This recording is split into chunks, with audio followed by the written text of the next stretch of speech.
السلام علیکم ورحمۃ اللہ وبرکاتہ۔ حدیث نمبر 3 سے ہم آج کریں گے، دعا مانگ لیتے ہیں ہم۔ بسم اللہ الرحمن الرحیم۔ رب اشرح لی صدری ویسر لی امری واحلل عقدۃ من لسانی یفقہوا قولی۔ رب زدنی علما، اللہم فقہنا فی الدین، اللہم انی اسألک علما نافعا، عملا متقبلا ورزقا طیبا۔ اللہم صلی علی محمد وعلی آل محمد۔ حدیث نمبر 3۔ حدثنا یحییٰ بن بقیر قال حدثنا لیث عن عقیل۔ ہم کو یحییٰ بن بقیر نے یہ حدیث بیان کی، وہ کہتے ہیں کہ اس حدیث کو ہم کو لیث نے خبر دی۔ کیسے؟ عن ابن شہاب عن عروۃ بن الزبیر عن عائشہ ام المؤمنین، کہ عروہ بن زبیر سے اور حضرت عائشہ ام المؤمنین رضی اللہ عنہا سے یہ نقل کرتے ہیں کہ انہوں نے ہمیں بتایا، انہا قالت اول ما بدع به رسول اللہ صلی اللہ علیہ وآلہ وسلم، کہ پہل جب ابتدا ہوئی رسول اللہ صلی اللہ علیہ وآلہ وسلم پر الوحی، وحی کے ساتھ، الرؤیا الصالحۃ فی النوم، خواب دیکھے جاتے تھے سچے نیند میں، فکانا تو تھے، لا یرا رؤیا الا جاءت، نہیں دیکھا اس کو مگر آئی مانند ایسے کہ مثل ما فلق الصبح ہو، اس مانند کے جیسے روشنی پھوٹتی ہے صبح کی، ثم پھر حبب الیہ الخلا، پھر پسند کیا گیا آپ پر، پسند ہوا آپ کو تنہا اکیلا رہنا، تنہائی پسند آ گئی۔ وکانا یخلق بغار حرا، اور وہ تھے غار حرا میں اکیلے رہتے، فیتحنث فیہ، تو آپ عبادت کرتے، وہوا، اور حالانکہ وہ، التعبد لیالی ذوات، عبادت کرتے راتوں کو کئی ایک، العدد مسلسل عبادت کرنا، قبل ان ینزع الی اہلہ، اور یہ کہ اس سے پہلے کہ آپ لوٹتے اپنے گھر والوں کی طرف، وَيَتَزَوَّدُوا، زیادہ راہ لینے کے لیے زیادہ راہ لیتے، لذالک، اسی طرح، ثم پھر یرجعوا الی ختیجہ، پھر آپ لوٹتے طرف ختیجہ کے، فَيَتَزَوَّدُوا، پھر آپ زیادہ راہ لیتے، لمثلہا، اسی کی مانند، حتیٰ، یہاں تک کہ جاءہ الحق، آ گیا آپ کے پاس حق، وہوا، اور وہ، فی غار حرا، آپ غار حرا میں تھے، فجاءہ الملک، تو پھر آیا آپ کے پاس فرشتہ، فقال اقرأ، اس نے کہا پڑھیے، فقال، تو آپ نے کہا، فقلت ما انا بقاری، آپ کہنے لگے نہیں ہوں میں پڑھنے والا، میں پڑھنا نہیں جانتا، قال، اس نے کہا، فاخذنی فغطنی، پھر اس نے مجھ کو پکڑا اور زور سے جھنجھوڑا، حتیٰ، یہاں تک کہ، بلغا، پہنچی، منی، مجھ کو، الجہد، مشقت، ثم پھر ارسلنی، چھوڑ دیا مجھ کو، فقالا، پھر فرمایا، اقرأ، پڑھو، فقلت، تو میں نے کہا، ما انا بقاری، نہیں ہوں میں پڑھنے والا، نہیں پڑھنا جانتا، فاخذنی، پھر اس نے مجھے پکڑا، فغطنی، پھر مجھے بھینچا، زور سے جھنجھوڑا، الثانیہ، دوسری بار، حتیٰ، یہاں تک کہ، بلغ منی، پہنچی مجھ کو، الجہد، مشقت، ثم پھر ارسلنی، فقال اقرأ، فقلت ما انا بقاری، پھر انہوں نے مجھے پکڑا، پھر جھنجھوڑا، پھر کہا پڑھو، اور پھر میں نے یہی کہا کہ میں پڑھنا نہیں جانتا، فقال اقرأ بسم ربک الذی خلق، تو کہا پڑھو اپنے رب کے نام سے جس نے آپ کو پیدا کیا، خلق الانسان من علق، پیدا کیا انسان کو جمے ہوئے خون سے، اقرأ وربک الاکرم، اور پڑھو کہ آپ کا رب بہت مہربانیاں کرنے والا۔ فرجع بها رسول اللہ صلی اللہ علیہ وآلہ وسلم، پھر لوٹے ساتھ اس کے رسول اللہ صلی اللہ علیہ وآلہ وسلم، یرجف فؤادہ، کانپ رہا تھا دل آپ کا۔ یہاں تک ہم پہلے تھوڑا حدیث کو سمجھ لیتے ہیں۔ ہم حرف کے ساتھ حدیث کو اس لیے پڑھتے ہیں تاکہ جس طرح نبی نے حدیث بیان کی ویسے ہی ہم سنیں، زیادہ اثر کرے گی انشاءاللہ۔ حدیث کا مفہوم سنتے رہتے ہیں، حدیث کا مفہوم سنانا بھی اچھا ہے، مگر ویسی حدیث پڑھنا جیسا کہ حدیث کو پڑھا جانا چاہیے وہ زیادہ دل کو سکون دیتا ہے۔ جیسے ہم قرآن پڑھتے ہیں نا ترجمے کے ساتھ، بالکل اس طرح حدیث کو بھی ہم پڑھ لیتے ہیں۔ تو یہی ہے ہماری کوشش کہ یہ جو حدیث اور اس کا ترجمہ ہے، حدیث ہے، جیسے ہمارے نبی نے ہم تک پہنچائی ویسے ہم بھی ایک دفعہ پڑھیں، کم سے کم سن لیں، کوشش کریں اپنے منہ سے ادا کرنے کی، جیسے کہ انشاءاللہ تعالیٰ آپ نے پچھلی حدیث میں کیا ہے۔ یقیناً مزہ آیا ہوگا آپ کو، خوشی بھی آئی ہوگی، سکون بھی، کیونکہ اللہ تعالیٰ کے نبی نے حدیث پڑھنے والوں کے لیے جو دعا دی ہے وہ ہمیں خوش کر دیتی ہے۔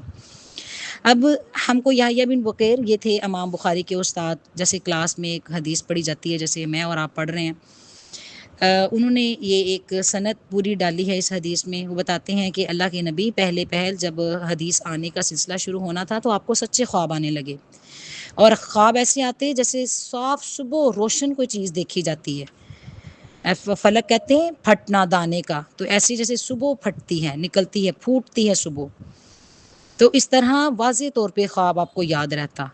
اور پھر جب ابتدا ہوئی اس بات کی تو آپ تنہائی میں اپنے آپ کو رکھنا پسند کرتے، کیسے کہ آپ غار ہیرا میں چلے جاتے، وہاں عبادتیں کرتے، وہاں رہنے کے لیے جتنا آپ کو کھانا چاہیے ہوتا، جو بھی سامان چاہیے ہوتا وہ ساتھ لے لیتے، پھر آپ واپس آتے اپنے گھر حضرت خدیجہ کی طرف، پھر آپ وہ سامان لیتے جتنا آپ کو چاہیے، زادِ راہ، یہ زادِ راہ جو ہے ہم حج کے لیے بھی پڑھتے ہیں نا کہ زادِ راہ ہو تو ہی حج کے لیے جایا جائے، اور بہترین زادِ راہ تو تقویٰ ہے۔ تو اللہ کے نبی تنہائی میں رہے اور کھانا لیتے، پھر اس طرح سلسلہ چلتا رہتا یہاں تک کہ آپ کے پاس حق آ گیا۔ حق یعنی سب سے پہلی وحی آ گئی۔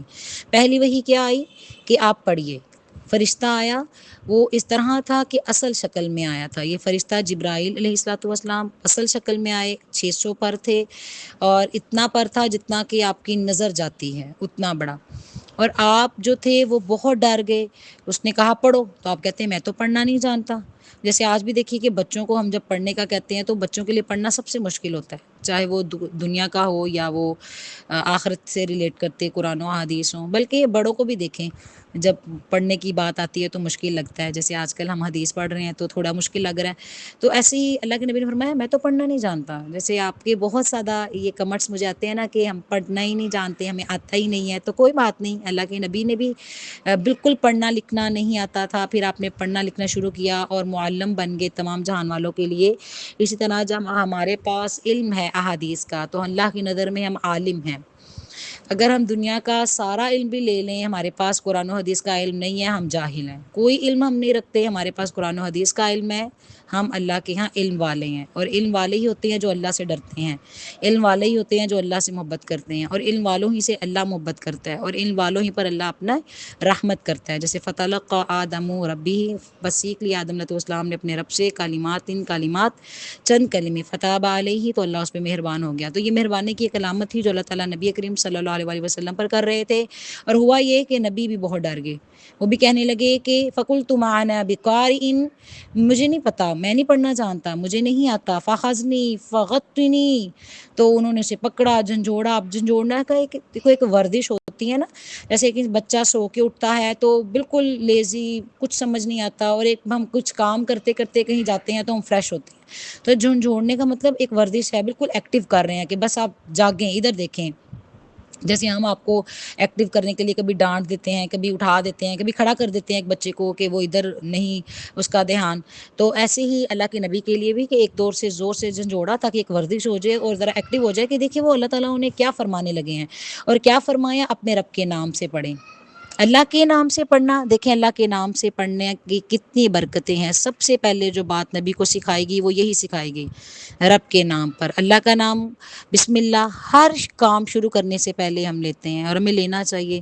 اس سے یہ ہوتا ہے کہ کام میں برکت آتی ہے، اللہ خاص اپنے رحمت ڈالتے ہیں، چاہے وہ کھانا کھانا ہے، چاہے وہ سونا ہے، چاہے وہ کہیں جانا ہے، چاہے وہ کسی کا کہیں سے آنا ہے، کوئی بھی آپ وہ چیز لے لیں، اگر اللہ کے نام سے ہم کر رہے ہیں تو ہمیں اس کا بہت زیادہ فائدہ ملتا ہے۔ حتیٰ کہ شیاطین، جنات، وہ سب اگر ان کا اس کام میں عمل دخل ہوتا ہے تو وہ خود بخود ہی پیچھے چلا جاتا ہے۔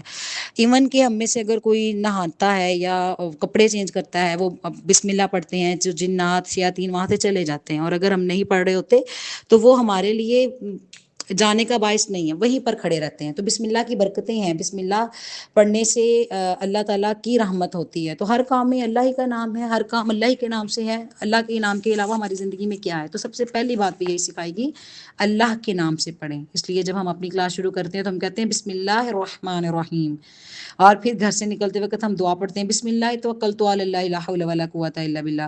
پھر ہم جب واش روم میں جاتے ہیں تو کو دعا پڑھتے ہیں بسم اللہ اللہم انی اعوذ بک من الخبث والخبائث۔ پھر جب ہم کھانا کھاتے ہیں تو ہم پڑھتے ہیں بسم اللہ، اور اللہم بسمک اموت و احیا جب بستر پر جاتے ہیں تو آپ دیکھیں کہ اللہ کا نام، ہر کام میں اللہ کا نام۔ اور پھر اللہ کا نام بھی کیوں؟ کیونکہ اس نے پیدا کیا ہے۔ کیسے پیدا کیا ہے وہ بھی بتایا، جمے ہوئے خون سے۔ اور یہ بھی کہ پڑھو آپ کا رب تو بہت کرم کرنے والا، ڈرو نہیں، کیونکہ ڈر رہے ہیں نا اللہ کے نبی، اور ہم بھی ڈر جاتے ہیں۔ ہم کہتے ہیں اچھا قرآن پڑھیں گے، احادیث پڑھیں گے تو بہت مشکل ہو جائے گا، زندگی تنگ ہو جائے گی، شاید دنیا چھٹ جائے گی ہم سے، ہماری وہ جو ایک خوبصورت زندگی ہے من موجی وہ ختم ہو جائے گی۔ ایسا نہیں ہے، زندگی آسان ہو جائے گی، سکون آئے گا دل میں، کاموں میں برکت ہوگی۔ اور پھر عمل کی بات ہم ساتھ ہی لے لیں گے یہاں پہ، ہر کام کرنے سے پہلے بسم اللہ پڑھو اللہ کے نام سے، وہ ذات جس نے تمہیں پیدا کیا ہے۔ اور پھر اس کا اگلا حصہ کیسے کہ اللہ کے نبی پلٹے، فرجع بها رسول اللہ صلی اللہ علیہ وآلہ وسلم یرجف فؤادہ، آپ کا دل کانپ رہا تھا، فداخل علی خدیجہ، آپ داخل ہوئے خدیجہ پر، بنت خوالید جو ہے نا، یہ ہے جی حضرت خدیجہ کے والد کا نام، اور ان کا نام یہاں مینشن کیا گیا ہے۔ تو باپ کے نام، تو اس سے یہ بھی ایک بات تھوڑی پتہ چلتی ہے کہ نام میں ہمیشہ باپ کا نام جو ہے وہی رہنا چاہیے۔ ہم بدل لیتے ہیں نا اپنے نام کے ساتھ، کچھ اچھا سا نام لگا لیتے ہیں، شادی کے بعد ہسبینڈ کا نام لگا لیتے ہیں۔ تو یہاں پر آپ دیکھیں حضرت خدیجہ میرڈ ہے اور نام کس کا آ رہا ہے؟ باپ کا آ رہا ہے۔ حضرت خدیجہ جو ہیں وہ بہت ہی نیک خاتون، آپ دیکھیں گے اللہ تعالیٰ نے انہیں کتنے بڑے کام کے لیے اب چنا۔ آپ سب سے پہلے اللہ کے نبی جا بھی کن کی طرف رہی ہیں، سب سے پہلی وحی آئی ہے، تو آپ اپنے گھر جا رہے ہیں، وہاں کون ہے؟ وہاں ایک خاتون ہے جو سب سے پہلے پہلی وحی کو نبی کے منہ سے سنیں گی، نہ صرف سنیں گی بلکہ وہ جو ہمارے نبی کی سچویشن ہوئی ہے وہ بھی دیکھیں گی۔ تو کیا کہنے لگے؟ آپ وہاں گئے اور آپ نے کہا فقالا زملونی زملونی، اڑا دو مجھ کو، اڑا دو مجھ کو، کمبل اڑا دو، فزملوہ، تو بس اڑا دیا گیا ان کو، حتی ذہب عنہ رعب، تو جب چلا گیا ان سے، رعو کہتے ہیں خوف، ڈر، فقال لخدیجہ، تو خدیجہ جو ہیں واخبرہا، اطلاع دی ان کو، الخبر، اس خبر کی، جو واقعہ ہوا وہ سارا بتایا، لقد خشیت علی نفسی، تو البتہ تحقیق مجھے تو ڈر ہے میری جان کا، یہ نبی فرمانے لگے مجھے میری جان کا ڈر لگ گیا ہے جو میرے ساتھ واقعہ ہوا ہے۔ فقالت، وہ بولی، خدیجہ تو خدیجہ، کلا، ہرگز نہیں، واللہ، اللہ کی قسم، ما یخزیک اللہ، اللہ آپ کو کبھی رسوا نہیں کرے گا۔ کیوں نہیں کرے گا کبھی بھی رسوا؟ ما یخزیک اللہ ابدا، کبھی بھی نہیں کرے گا، انک لا تصل الرحم، کیونکہ آپ رشتے جوڑتے ہیں۔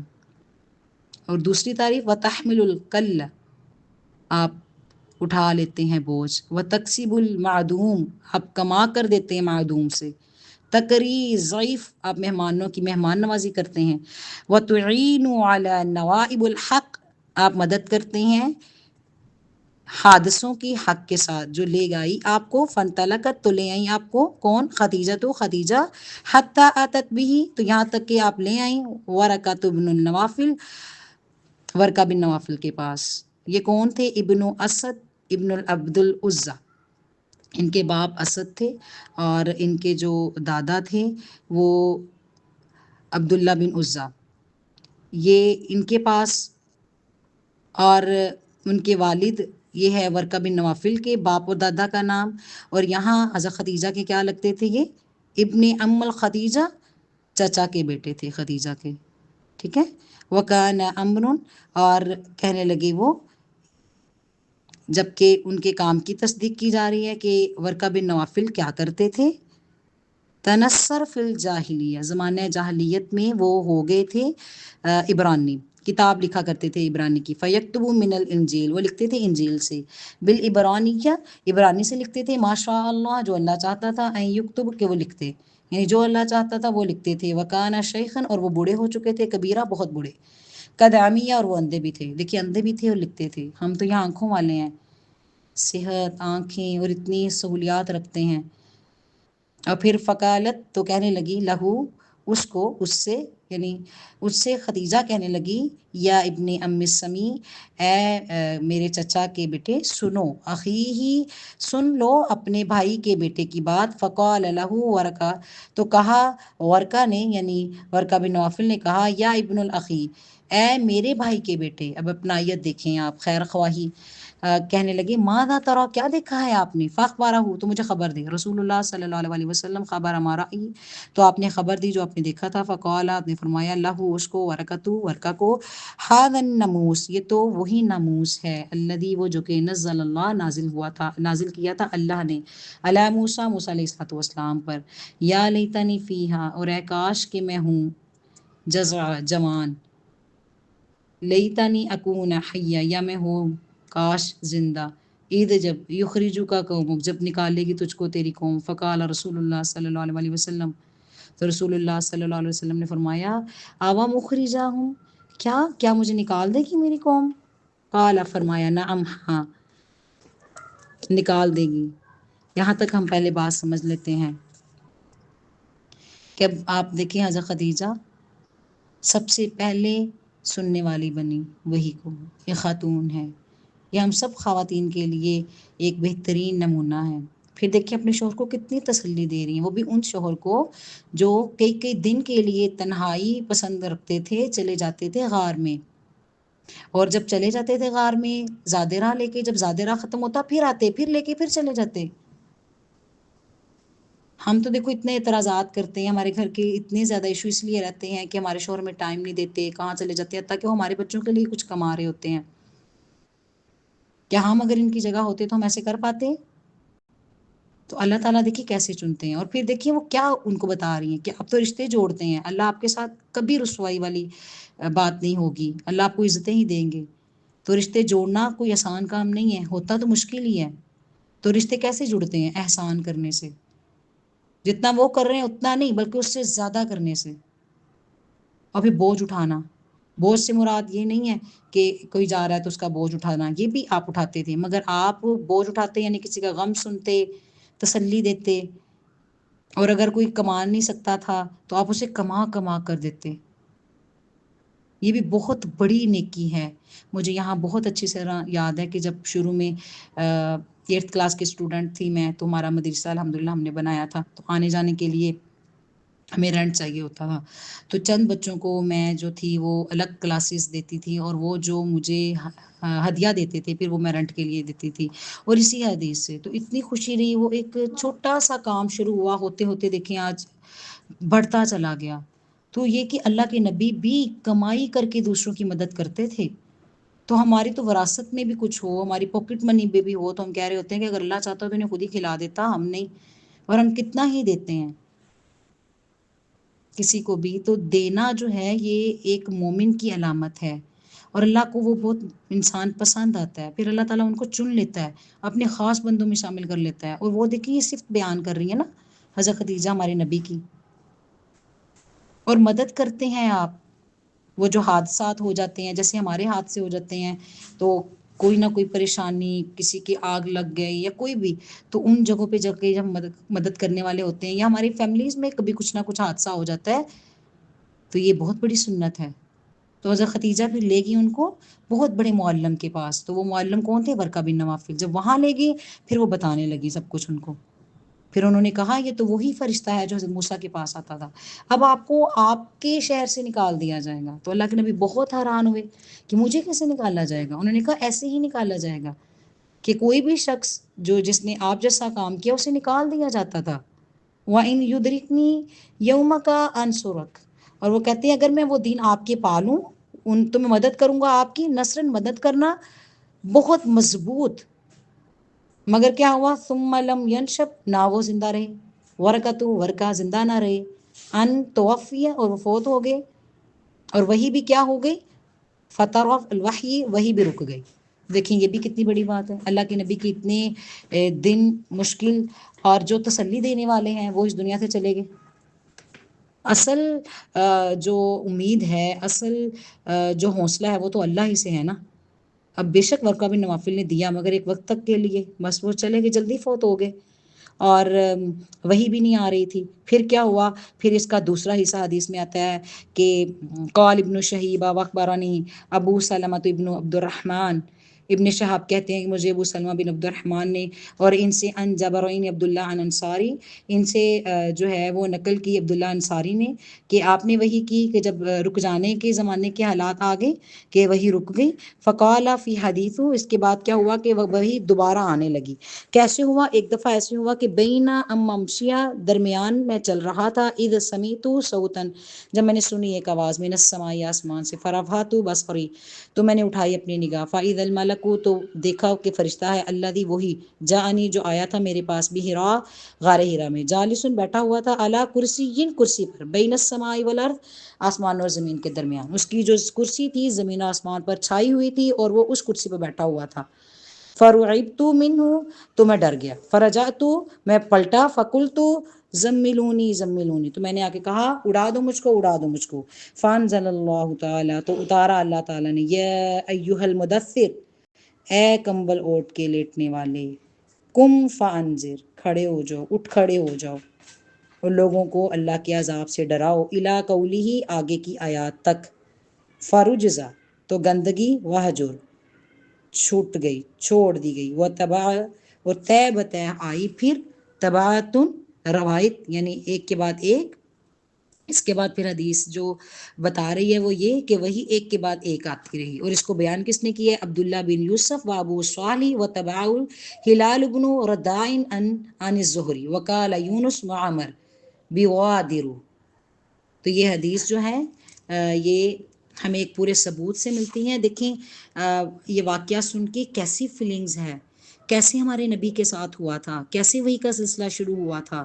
اب یہ صرف قرآن سے تو پتہ چل ہی نہیں سکتا، یہاں تو 2 ہی آیات آئی تھی، اقرأ بسم ربک الذی خلق، یا آئی ہے یہاں پہ یا ایھا المدثر، تو اتنی لمبی حدیث، اس پہ ایک پورا سین کریٹ جو ہوا ہے وہ سارا کا سارا ہمیں بتایا گیا۔ پھر اس میں جو ایک خاتون کا کردار ہے، پھر وہاں جو ایک بڑے معلم، ہمیں بھی کتنے مسئلے پیش آتے ہیں نا، تو ہم بھی اپنے مسئلوں کو لے کے کہاں جاتے ہیں؟ قریبی مساجد مدارس میں جو ہمارے قاری قاریہ ہوتے ہیں ان سے ہم کوئی نہ کوئی حل لے رہے ہوتے ہیں، تو اس میں سب سے بڑے حل کیا ہوتے ہیں؟ وہ یہ ہوتے ہیں کہ وہ ہمیں ہماری نیکیاں بتاتے ہیں۔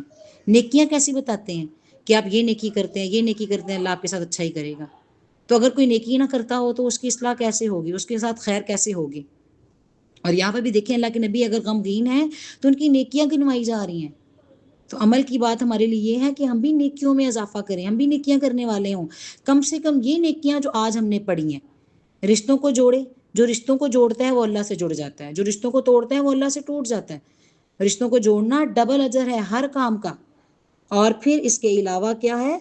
بوجھ اٹھائیں، دوسروں کو تسلیاں دیں، مہمان آئے تو مہمانوں کی مہمان نوازی کریں۔ اب دیکھیں مہمان میں تو آپ ہم اتنے پریشان ہو جاتے ہیں، ہمارے بچے کہتے ہیں ہو آ گئی ہیں پھپھو، لو جی تائی اماں آ گئی ہیں، اپنی سگی بہن آ جائے بچے لے کے تو ہم کہتے ہیں اب یہ کب جائیں گی، بس یہ چلی جائیں۔ سب محسوس کرنے لگ پڑتے ہیں کہ نہیں، 2-3 بچوں کی جو ماں ہے وہ تو ویسے ہی سب سے کٹ کے رہ جاتی ہے، اتنی بڑی نیکی سے وہ محروم ہو جاتی ہے، یہ سوچتے ہوئے کہ سب مجھے پسند نہیں کرے گی کیونکہ بچے بہت تنگ کرتے ہیں۔ تو مہمان آ گیا ہے، مہمان کی مہمان نوازی، اور مہمان کی مہمان نوازی بھی 3 دن تک ہے نا، اس سے زیادہ کوئی مہمان ہو پھر وہ مہمان نہیں ہے، پھر وہ گھر والوں کی طرح ہو جاتا ہے۔ تو مہمان کی مہمان نوازی کرنا عبادت ہے، جیسے آپ کی نماز عبادت ہے، قرآن عبادت ہے، جیسے ہم یہاں حدیث پڑھ رہے ہیں، حدیث یہ عبادت ہے، پڑھنا، سننا، عمل کرنا، آگے پہنچانا۔ تو اپنی ان عبادتوں کو ثابت رکھیں اور اللہ پہ یقین رکھیں کہ آپ کی یہ عبادتیں دنیا میں بھی آپ کو فائدہ دیں گی۔ ایسا نہیں ہے کہ دنیا میں فائدہ نہیں دیں گی، اس میں یہاں فائدہ بتایا جا رہا ہے کہ آپ کو رسوائی سے بچائیں گی۔ اگر میں اور آپ عزتیں چاہتے ہیں، محبتیں چاہتے ہیں، رسوائیوں سے بچنا چاہتے ہیں تو ہمیں یہ کام کرنے چاہیے، صلہ رحمی کرنی چاہیے، مہمان نوازی کرنی چاہیے۔ سبحانک اللہم و بحمدک، نشہد ان لا الہ الا انت، نستغفرک و نتوب الیک۔ السلام علیکم۔